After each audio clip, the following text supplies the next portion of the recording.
Today, Taylor Swift is performing in Hamburg as a part of her highly anticipated The Eras tour. It's raining, but that doesn't dampen the mood one bit.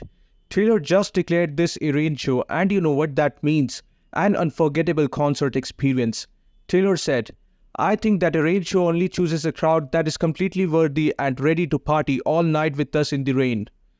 Here we are, and I'm surrounded by an entire sold-out crowd of people who would dance with me in the rain. How lucky am I? These are some clips of Taylor Swift performing in rain.